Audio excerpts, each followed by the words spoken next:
Šīs nedēļas sākumā premjerministrs Netanjahu izteica dramatisku apgalvojumu par Dienvidlibānu, sakot, ka dažas kristiešu ciemati ir lūguši tikt anektēti Izraēlas sastāvā, lai pasargātos no Hezbollah.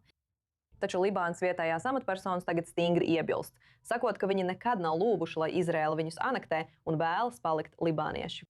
Kristiešu ciemata Kalat Ajūb mērs, kā ziņots, sacīja, mēs nevēlamies ne izrēliešus, ne Hezbollah, lai viņi nodalina viens otru un atstāja mūs mierā. Lai apspriestu vairāk, mums tagad pievienojas atvaļinātais majors Šadī Kanuls, bijušais Izraēlas aizsardzības spēku virsnieks Dienvidlibānas drošības zonā, kā arī Galilejas aramiešu centra dibinātājs un prezidents. Šadi, lieliski, ka esi ar mums, ir 24 News angļu valodā. Īpaši ņemot vērā tavu pieredzi, tu esi dienējis Libānas drošības zonā. Tu esi bijis daudzos no šiem Libānas kristiešu ciematiem. Kad tu dzirdi, ka Netanjahu saka, ka daži no viņiem ir lūguši tikt anektētiem Izraēlas sastāvā, vai tas tev šķiet reāli? Labi, jā, mums uz šo jautājumu ir jāskatās no diviem aspektiem. Viens ir Libānas sīriešu, maronītu, kristiešu pilsoņi. No šī reģiona patiesībā mēs runājam apmēram par 5 galvenajiem ciematiem – Kļeja, Maržajūna, Rmeiša, Deir Bahra un Ein el-Bala. Šie ciemati atrodas ļoti tuvu Izraēlas robežai. Tie patiešām iepriekš tika apdraudēti no Hezbollah puses. Viņi arī tagad jūtās apdraudēti no Hezbollah puses, jo ciemati joprojām pastāv un iedzīvotāji tajos vēl dzīvo, un viņi nebija iesaistīti karā pret Izraēlu. Tātad mēs dzirdējām, ka daži Hezbollah teroristi mēģina viņiem atriepties par to, ka viņi nav ļāvuši šiem teroristiem ieiet viņu pilsētās un piedalīties vai izmantot šīs pilsētas kā cilvēku vairogu, lai uzbruktu Izraēlas pilsētām vai karavīriem. Un šī iemesla dēļ mēs dzirdējām, ka daži no šo pilsētu amatpersonām, tostarp priesteri, dažādās intervijās teica. Kopumā viņi brīdināja Libānas valdību, ja jūs patiešām atsakāties no šīs drošības, no šī reģiona, un jūs vairs neesat šajā reģionā. Un jūs atsaucāt savu klātbūtni. Libānas bruņotie spēki ir aizgājuši no mūsu pilsētām, un tagad mēs esam nonākuši Izraēlas pakļautībā, un Izraēla ir daudz uz ziemeļiem no viņu pilsētām. Mums nav citas izvēles, kā tikai lūgt palīdzību no Izraēlas. Mēs to dzirdējām dažādās intervijās. Tāpēc mani nepārsteidz dzirdēt tādus citātus no Benjamina Netanjahu vai izteikums, ka ir cilvēki, kas lūdz aneksiju. No Izraēlas puses es teiktu, ka mēs neatkāpsimies no šīs teritorijas.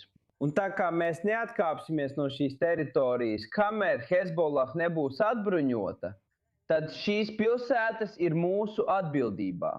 Un, ja tā ir mūsu atbildība, kā mēs to redzējām pagātnē, un es varu jums sniegt piemēru ar Drūzu pilsētām Golānas augstienes ziemeļos, mēs anektējām visu Golānas augstieni. Mēs neprasījām atļauju nevienam. Tā bija Izraēlas nacionālās drošības problēma.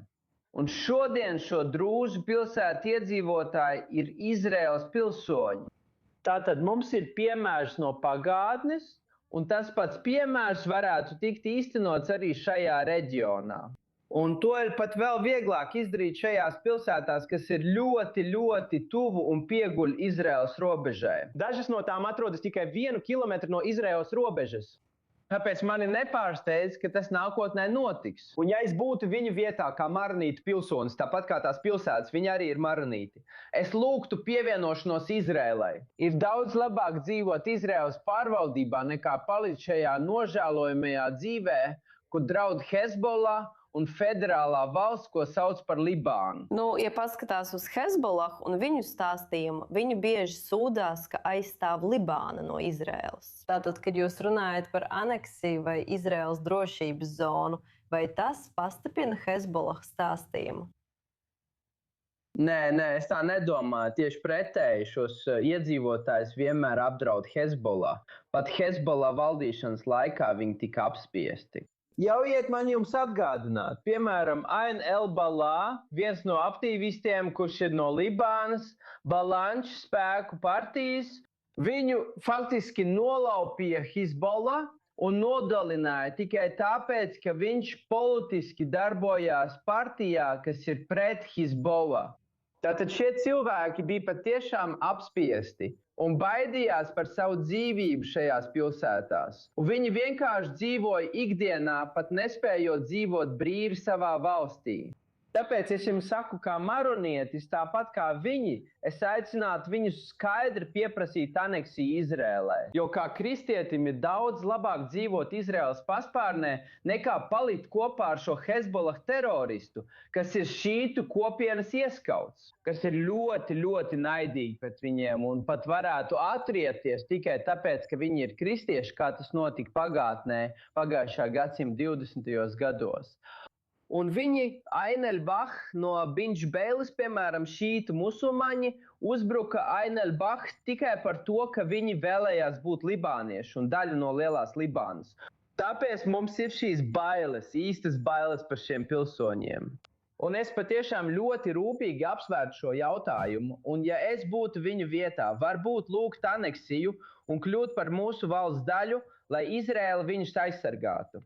Spēcīgs vēstījums mūsu kaimiņiem pāri robežai. Atvainātais majors Šadī Halils, lieliski šodien esat kopā ar mums, E24 News English. Paldies jums!